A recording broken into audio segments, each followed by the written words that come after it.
It's a king puts again. I leave you DJ. Mango matomatanga.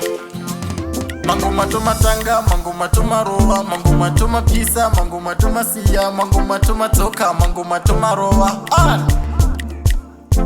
Maketa yuti uyaiti fare tite mari tigadzire kadare atidive kure vanovhiringa patani mango mandiri kurova ndakakoka mugogani. Maketa yuti uyaiti fare tite mari tigadzire kadare atidive kure vanovhiringa patani mango mandiri kurova ndakabata mugogani. Nasi ndauya kuzofadza marasta mango mandiri kurova handisi kufasta chandinoda chete kugara ndichitosta manamba ndiri kurova handisi kumiska. This time ndagara ndiri kupisa bvunzako muredi atisi kubatka handei kumusha tinoona matipa tirambe tichipisa mangoma tichirova. Maketa youth uyai tifare tiite mari tigadzire kadare atidive kure vanovhiringa patani mangoma ndiri kurova takabata mugogani. Maketa youth uyai tifare tiite mari tigadzire kadare tidive kure vanovhiringa patani mangoma ndiri kurova takabata mugogani. Mwari vachatipinza zvimwe zvimalevo atidi isu kushandiswa nadevhu mangoma ndomatsenga kunge maapple ndichabata nhamba kusvika Limpopo. Waleti king kudzo atidi zvemboko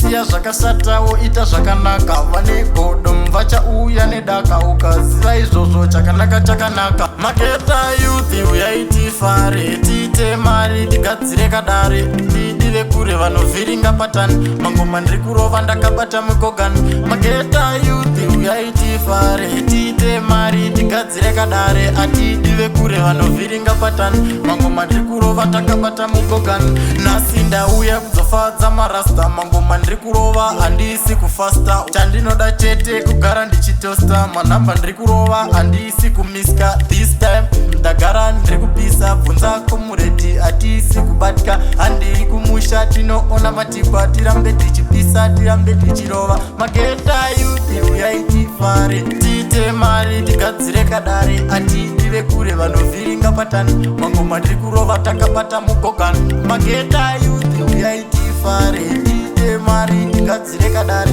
atidive kure vanovhiringa patani mangoma ndiri kurova takabata mugogani. Mugogani waya sei mangoma mangani takakoka mugogani. Big up Madara, comrade Nayu. Big up Alif UD.